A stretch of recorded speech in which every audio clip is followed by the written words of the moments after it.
What's up, YouTubers? Justin Fuller here, and today I am outside of the 11th Gen 2022 Honda Civic, specifically the EX model. So today we're going to talk about not only what's new on this Civic, but how it's different from previous generations, the things we like, we don't like, and how it stacks up to the competition. So let's hop on in.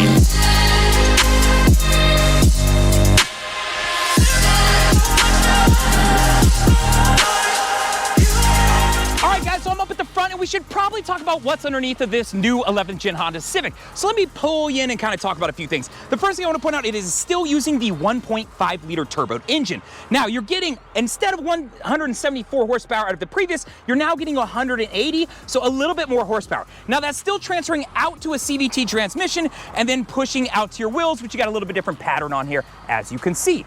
Now, under the hood, let's talk about some different things. The first being my windshield wiper fluid, easy to access. I've got a nice reservoir here, my air box as I come across the vehicle, then access to my fuse box, and then easy access to both my terminals. So if I need to jump my car or jump my neighbor's car, I can access this easy. Now, before we leave the front end of this car, we should probably talk about a couple things, and that would be horsepower comparison. So what I'm gonna do is I'm gonna throw up a comparison up on the screen so that you can understand how this car stacks up, not only against the previous generation, which I'll show you, but then after that, I'm gonna show you how it, against the competition out there so that you can really understand, hey, new gen, what's it looking like compared to the new competition. So check that out, and then we'll head on down the road. All right, guys, so before we leave the front end of this vehicle, we should probably talk about what kind of miles per gallon you're getting out of it, and if anything has changed, right? So in the previous generation Civic, you would have been getting 31 in the city and 40 on the highway. Now, you have increased that when you move to this 11th generation Civic. So now you're looking at 33 in the city, and you're looking at 42 on the highway. So we have increased MPGs on both ends of this. Now, after we've talked about how it competes to last year's or the previous gen and now we should really talk about the competition out there. So I'm going to throw a comparison up on the screen so that you can understand how this new 11th Gen 2022 Civic stacks up against the competition. So take a look at that, and then we'll head to the walk around. All right, guys, so I think it's time to do a walk around and talk about what's on this car, what's different, and how it stacks up, right? So let's pull you on in here and kind of work our way around. So the first thing I want to point out is that this is a new color on this vehicle. It's actually called Meteor Metallic, I believe. So it resembles much of the cosmic blue that you would have seen on previous generations. Now, I want to start you down here and point out that it does have a 17-inch alloy wheel that has been painted, and it's wrapped with a Firestone tire, so just something to be aware of. As we wrap around the back, I'll point out that it does have the full LED setup, so whether it's your brake lights, your reverse lights, any of that. Of course, it is badged with the classic comedy here, and then your backup camera is going to be right here, and then, of course, Civic over here on the side. So as we come around to the side of the vehicle, I'll just work you down here and touch here, point out that this is connected to your door locks, and of course, it is capless, so I don't have to worry about leaving that nozzle off. So that's the same from the previous generation. Now it is an EX, so it does have smart key entry, so I can walk up, touch the door handle, it'll unlock for me, and then I can touch the 3 ridges to lock it. So easy enough to do either one. Now I do have body colored side mirrors, so that's nice to know, and they are breakaway, so an easy setup when it comes there. Now, as I come to the front, it does have a full LED setup, and I want to point out, due to one of my YouTube watchers, that it has your regular beams and then your high beams, not your brights, guys. So you know who you are out there. I took notice, and I got you. LED full setup right here. Now, if you're looking for those fog lights, you're probably going to want to climb up to that touring model. Now, as we come across, I want to talk about the front end of this vehicle, because you'll notice they got rid of some of the chrome and the smoke look and all that, and now the hood is just a simple single color with the black honeycomb finish to it. So a different look. And then the brow, right? These nice browed eyes that you see, definitely a different look from the previous generation. So if you haven't seen one, definitely a different look in the front end of the vehicle. Now, here, you still have the Honda sensing setup. So behind the brackets back there, you're gonna have your radar. And then as you come up on this vehicle, you're gonna see a trapezoid cut out of the windshield where the camera's gonna live for Honda Sensing 2, which when we hop inside of this car, we will go over that. Now, this is an EX model, right? So the model above that is gonna be the Touring. That is the last model. There is no EX on this. So I will point out that this does have a moonroof as well. So before we hop and kind of start going through the car, I want to talk about a couple things. So the first thing I want to talk to you about is, hey, if I want to jump up to that touring model, Talk to me about that. What kind of price change am I looking at, and what additional amenities do I get? So I'm gonna do that for you. I'm gonna throw that up on the screen so that you can understand, hey, if I wanna jump up models, what extra am I paying and what extra am I getting out of it? Now, after we've looked at that and taken a look at it, and you can decide if that's worth it or not, then I wanna talk about this the other way. I'm in the EX, maybe I'm thinking about dropping down to that sport model. Okay, well, how much money am I gonna save, and what am I gonna give up? Right? So that you can understand, hey, if I'm looking at the EX, what's below me, what's above me, and how does that affect my pocketbook, right? How does that affect my wallet? Does it get skinnier or does it get fatter? You tell me. So check out that on the screen and see what those differences are, and then we'll start at the back of the car and work our way up. What's up, guys? Don't mind me just hanging out in the trunk. I will point out that this car actually gave up a little bit of space in the trunk, but it got about 2 inches wider and longer. So just something to keep in mind as we move forward. I'll throw some dimensions up so that you can really understand that, but let's talk about this trunk and what you got in here. All right, guys, so as we move into the back end of the car, the first thing I want to point out is that you do have a 60-40 split, meaning that I can release just one portion of it, or I can come over and release just this portion. So easy enough. Now, I point that it does come with carpeted floor mats, so just something to remember, some of the makes and models out there don't always offer that, so it's good to know that you have it. Now, when we move past that, of course, down underneath here, I want to point out that you got your jack, your accessories, and everything that you need, and of course, one of my favorites, this funnel, which we'll talk about next. Happy New Year! Not really. Okay, that's not what this is for, but I'm going to explain what this is for. So let me pull you on in here and show you. So earlier I was pointing out that this is connected to the door locks, right? So if I have the car unlocked, which let me walk up here and unlock it, right? So we come up here, we unlock the doors, well then this is connected, right? So it pops open for me. Now, if you ever ran out of gas and you wanted to fill this up and you had, your gas can, or maybe you don't have a gas can, right? Maybe you have a water bottle, or maybe you got a Ziploc bag. Maybe it's Gaspocalypse. I don't know what you're using, right? But you need something to hold this open. Well, that's where this beautiful thing's come into play, right? This will hold open that valve so that you could pour gas down in it. So it's really just in case you ran out of gas. So that is what that is, in case you are wondering. All right, guys, so before we leave the back end of this car and the trunk specifically, I think we should probably do a comparison of how this car stacks up to what else is out there in the market. So I'm gonna throw that up on the screen so that you can really understand how this car stacks up. Now, while I'm mentioning that, I will say that this car from the previous generation is 0.3 inches different. So let's be honest, really doesn't matter as far as the 10th to 11th generation, but more importantly, how does it stack up against what's currently out there in the market? So take a look at that and we'll head into the second row. All right, guys, so we did it. We made it out of the heat and into the AC. So here we are in the second row of this vehicle. So this is the EX model. So I just want to point out that it is a cloth interior, and it's kind of that neoprene finish that you would have found in previous generations, but it's a single look, right? So you're not seeing like two different tones or different textures or anything like that. So a very basic setup when it comes to that, which is kind of what they've said they're going for, is a very simplistic look. So from here, you can understand that, right? Now, as you come across, you'll notice that it does have a cutout here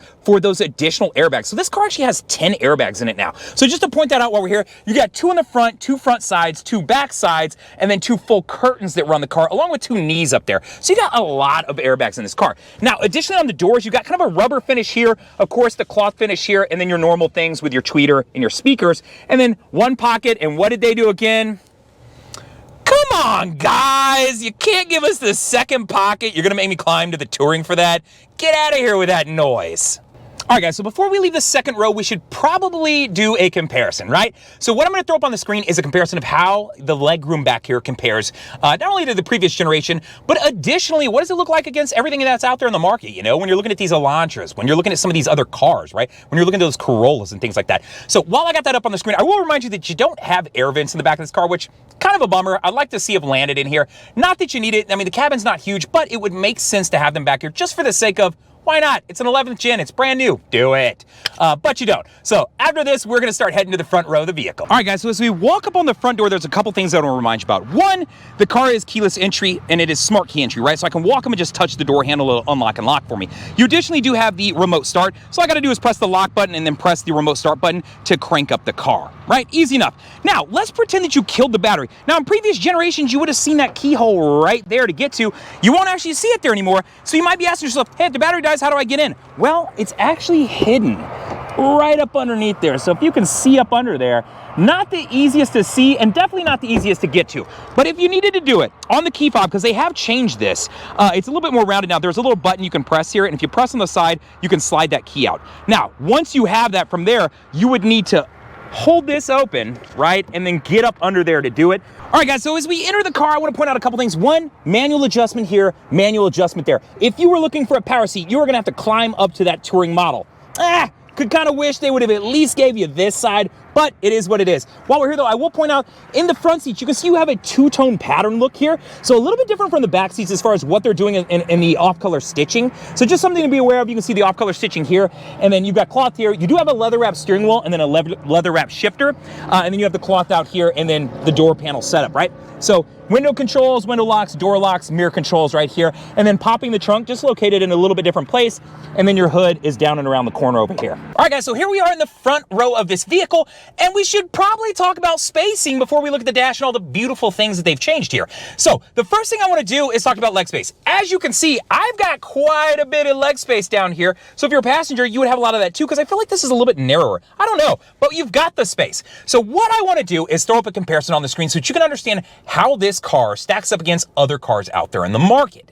Now, if I can find the comparison difference between this and the previous generation, I'll throw it up in that comparison too so that you can understand, hey, how does it change from, you know, previous generation to 11th generation, and then how does it stack up against the competition?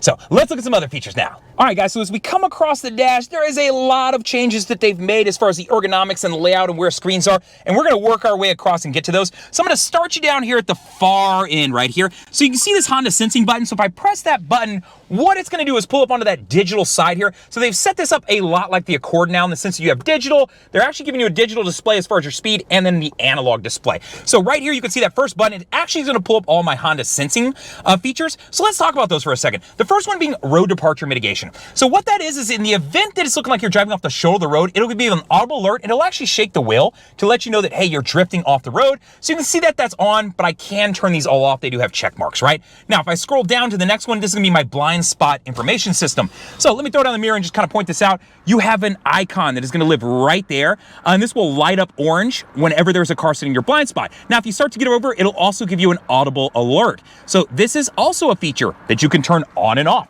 So just something to be aware of. Now, as I scroll one more down, you're gonna see my collision mitigation braking system. Now, what that is, it's same from the previous generation. If it's looking like I'm gonna hit another car in front of me, first it'll give me an audible alert, then it'll actually flash in the dash, and then it'll actually start to apply the brakes to help us prevent the accident from hitting the guys in front of us. So that is collision mitigation braking, which once again, you can turn all of these features on and off. So different features that you all have right here. Now, down below that over here, you have vehicle stability assist. So this works with your traction control. In the event that you go into skid, it'll transfer power to whichever wheel is getting better traction to help correct that skid. Now, as we come up, I have the dimmer right here. So this will dim and brighten, as you can see on here, and it throws me up a little light icon. So they have done some improvements there. I like what they've done. And that'll brighten this and this, right? So it's kind of two at the same time. Now, over here, let's talk about these air vents, because I don't know how many reviews you've seen, but everybody loves them. I love the honeycomb look, and it's definitely more of a like luxury line vehicle look. You just aim them this way, and you can go up and down. So definitely cool looking, right? I love that you can control how much air is coming in and out. So as far as something small, but very, you know, cool, very sleek, I would say, great move. I like what they've done there. All right, guys, so let's talk about the steering wheel buttons, knobs, and kind of the placement of everything. So a little bit different from previous generation.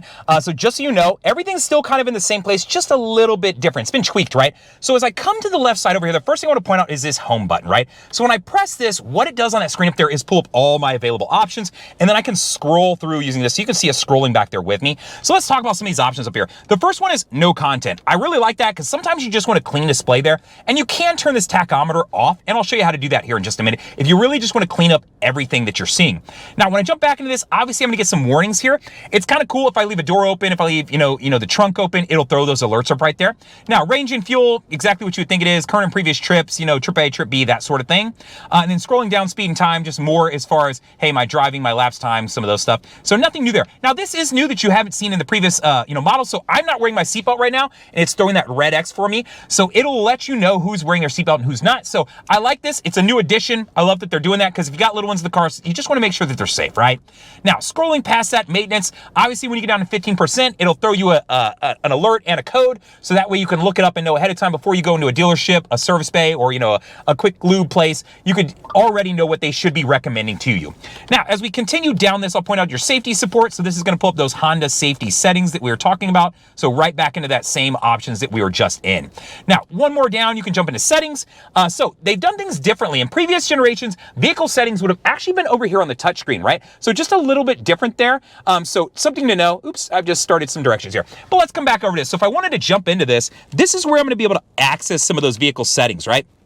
So it's just going to make life a little bit easier as far as getting my TPS, my driver assisted setup, meter setup. So if I go into meter setup, this is actually where I can jump in and adjust like trip A, trip B. And then of course, if I want to, turn off the efficiency fuel black light. So that's the light that'll light up on the sides here. When it lights up green, it's letting you know that the way you're driving is going to save you as far as gas mileage goes. When it fades out of that, it's letting you know the way you're driving is going to affect it in a negative manner. My rear seat reminder, my speed and distance. So if I want to change that, to kilometers an hour, I could. And then my tachometer. So if I wanted to turn that tach off, I could do that right there, right? So just wanted to show you that it's available to you. So they're still giving you some customization here, but they're going to remove it out of the touchscreen, and I'll go over a little bit more of that here in just a second. Now, customize your display. It really just gives you the option to kind of pick what you can see quickly. So I turned off like the driver attention monitor, which all it is if you're using Honda Sensing and you've got it set up to use adaptive cruise controls, you're not touching the gas or the brake really, and the steering wheel is kind of correcting for itself. Well, at a point, you're not doing a whole lot. It's just going to make sure that you're paying attention. So you can kind of set up what is there. So customized display is a little bit misleading, I think. Now, the no content, of course, comes back to where we started at, which if you just want a plain setup there, you can get it, right? So that's the home button using these right here. Now, my voice command button, I can press this and it'll prompt me, if I have my phone connected, to use Bluetooth controls. And then of course it will jump over to the Android Auto and Apple. If I hold it and listen for that beep for Siri or OK Google, then I can ask them to do something. And we'll go over that here in just a second.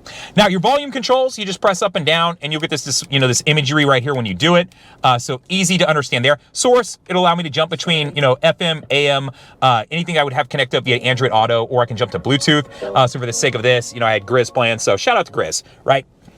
Okay, and then jump in between your tracks, right? Easy enough, whether I'm listening to something off Bluetooth or I'm listening to Spotify, Pandora, whatever it may be, just being able to jump between those. Now, as we move over to the other side, this is where you find some of your Honda Sensing features, right? So some additional features. The first being adaptive cruise control, right? So they've changed how this works. When I press this button right up here, you're gonna see this emblem come on right here. And that just means it's now on, right? It's not active, but on and ready to be set. So when I get up to speed, I would just, pull it to set it, right? And then it'll tell me, obviously I don't have my seatbelt on, so it won't set, but they wouldn't show me what the speed is that I have it set to, right? So you can see set there would be the pull down and then resume the plus, right? So once I'm up to my speed, I can then set what's called adaptive cruise control, right? So using this button, I would hit it and it'll create boxes here. The more boxes you see, the more space it's keeping between you and the car in front of you. So what that means is when I'm going down the road, it's going to use the camera and the radar, and it's going to bounce the radar off in front of the car in front of me. So if I'm going 65, the guy in front of me gets going on 55, it'll keep my designated space and slow me down. When I get out and around him, it'll take me back up to my speed. So this is awesome if you use like long road trips or if you just have a long commute. I know a lot of us are heading back into work and having to, do that again and get kind of back into that swing. Kind of a cool feature that plays a role. Now, the next one is lane keep assist, also part of Honda Sensing. So when I press this button, you're going to see this pop on right here. Now, when you're going down the road, you got to be going over 45, but it'll pick up the lines of the road and show you them. Now, what it's doing is it's using the camera that's up here that I pointed out earlier, cut out of that trapezoid, to detect the lines on the road. So as you drive, if you drift to the left or the right, it'll actually keep you centered.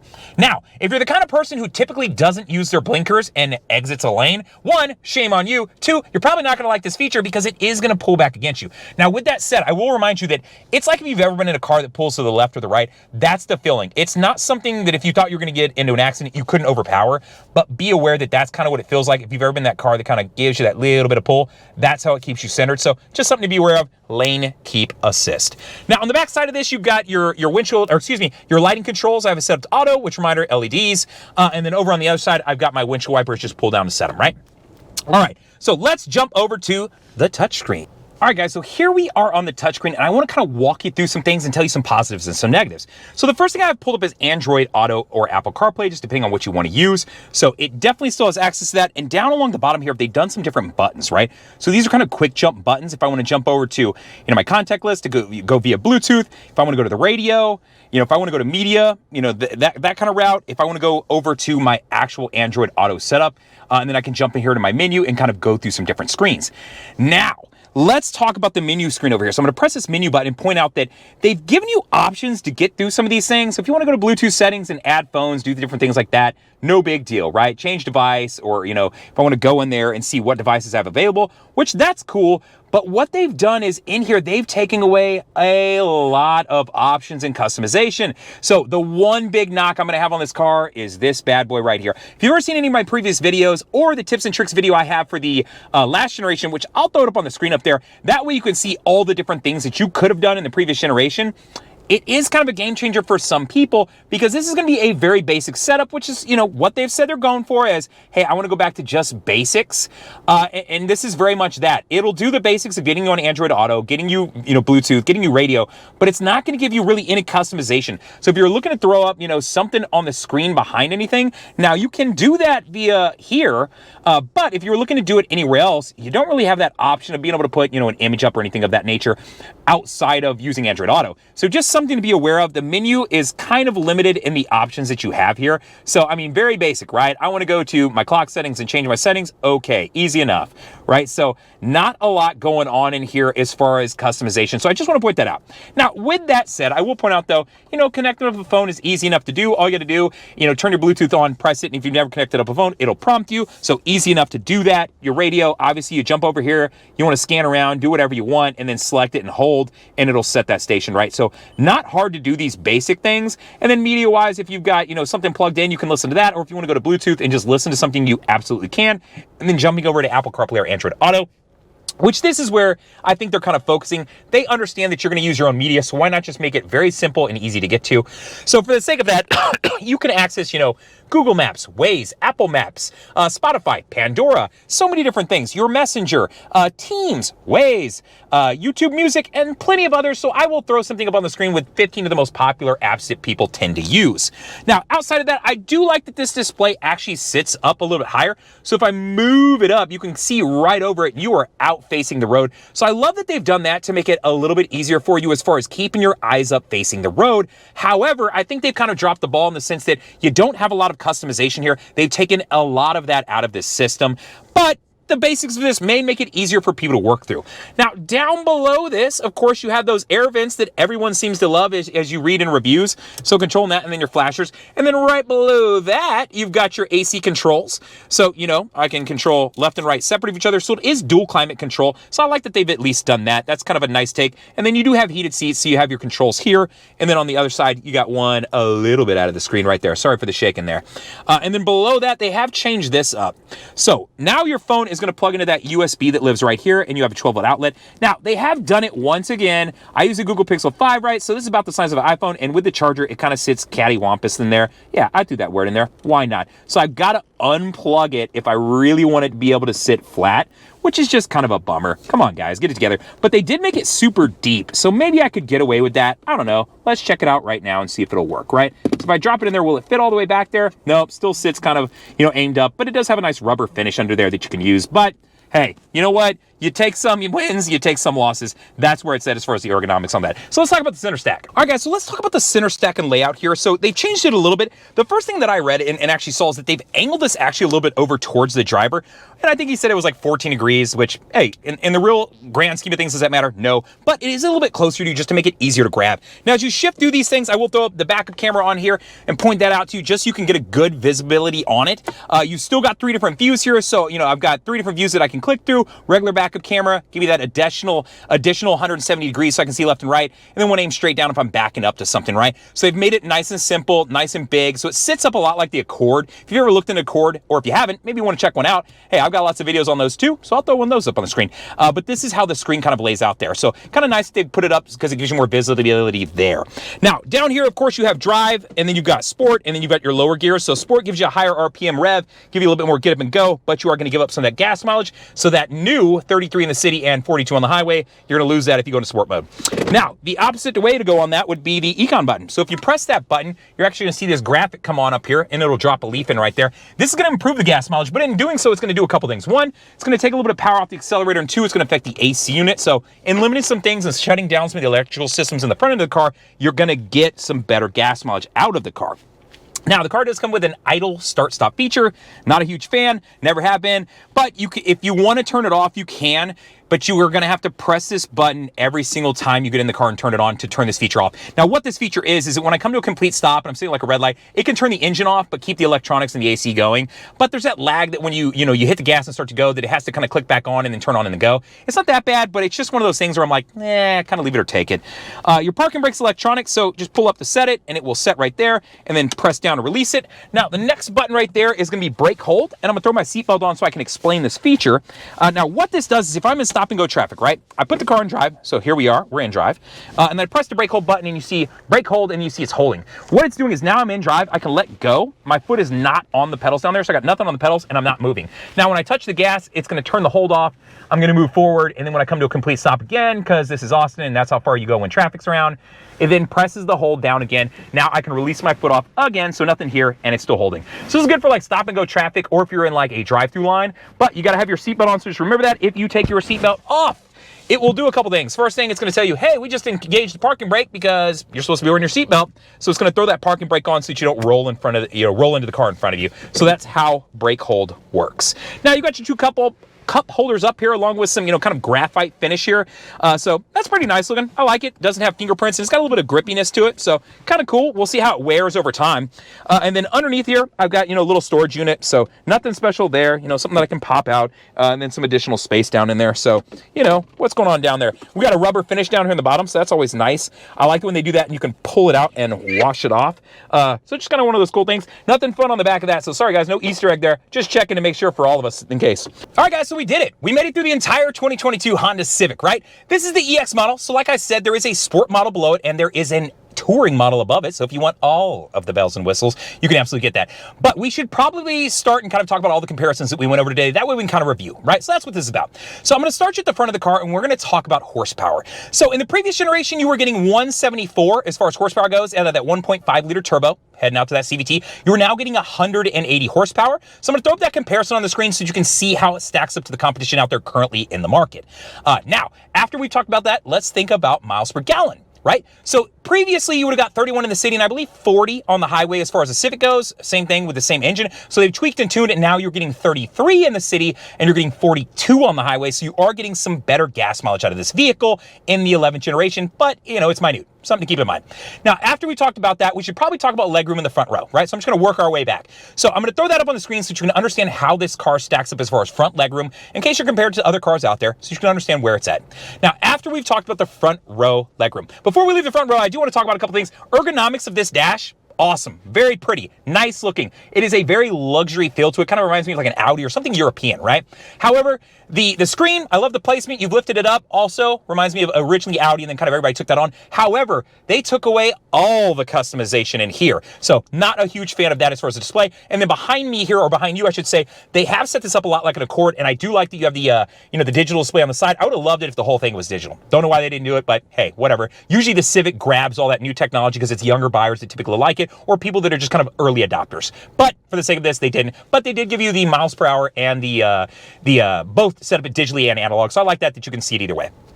Now, moving into the second row of this vehicle, I'm going to throw you up that leg room comparison so that you can understand how this car stacks up against what else out there is in the competition. The materials in the back, a lot like the same in the previous generation, maybe a little bit different. The door panels are a little bit different as far as the materials, but overall I would say, it's very familiar, right? Now, after that, let's talk about the trunk space. So obviously you can fold down that trunk, but I want to talk about just general trunk space, because you are catching, I believe it's 1.3 inches extra length on this car, but you're giving up 0.3 inches out of the trunk. So I'm going to throw up that trunk cargo space comparison so you can understand how this car stacks up against other cars out there in the market. Now, with all of that said, what do I think of this car? I think it's fantastic. I think they've gone back to simplicity and it makes sense. The touchscreen, I understand why they did it because there was a lot of people who really struggled with the previous gen as far as understanding it and be able to work through it. So what they did is really just make it as simple as possible. Now, for people like me that are tech savvy and that love playing and customizing, it's kind of a bummer, but for the average consumer, and I'm not saying you're average, but I'm saying for a lot of people out there, it will make it easier for them to work through this, and that's what they're going for, right? You just want your car to easily get in, plug your phone in, pull up your music, play, and drive, right? And that's what they're going for, and I think they've probably accomplished it. So that would be a knock, but it's also kind of a positive when I talk about that as far as the car goes. So overall, I like what they did. I like that they moved it up. The dash looks good. The materials are fine. They always are, right? They're never anything crazy. Now, let's talk about the model models above and below. So really quickly, I'm gonna throw, if I wanted to drop down from this model down to the Sport, hey, how much money am I gonna save, Justin? So I'm gonna throw that up on the screen along with a list of items that you would be giving up. So say, hey, I'm losing these items, but I'm saving this money. So if you're dropping down to the Sport, that's what you can kind of expect. Right now, after that, I'm gonna go the other way. So from this EX, if I wanna jump up to the Touring, so I want all the bells and whistles, okay, how much extra money is it gonna cost me? And then what additional items am I getting? Is it worth the money? What's the list look like? You show me, right? So that should be on the screen so that you can understand what that is. So hopefully now you can understand how this car, if you're climbing up models or climbing down models, and then all those comparisons of how this car stacks up to other vehicles out there in the market. Outside of that, I wanna ask you for a couple favors. One, hit the like button. Let me know I'm doing a good job. I think I am. I know I talk too fast, but that's a great reason to leave a comment, because that's part 2. I hope that you leave a comment and let me know what you think you liked, what I missed, what you think I could improve on, anything like that. I always love to get feedback, whether it's positive or negative. Hey, if you want to be a hater, do you. I feel you. So throw a comment on there, let me know. And then I hope that you'll subscribe to the channel. Let me tell you about 2022s that are coming out, especially Hondas and some of their competition, because sometimes I can get my hands on those too, right? So I hope that you'll subscribe to the channel. And last, share. This is an 11th gen, because you know what that means. All these forums are going to pop up. All these Facebook groups are going to pop up for 11th gen owners. And I hope that this video will land in some of those so that people can appreciate what this car is and how it's changed over this last generation, right? So other than that, like the video, subscribe to the channel, press the like button, and share this video. And later, guys!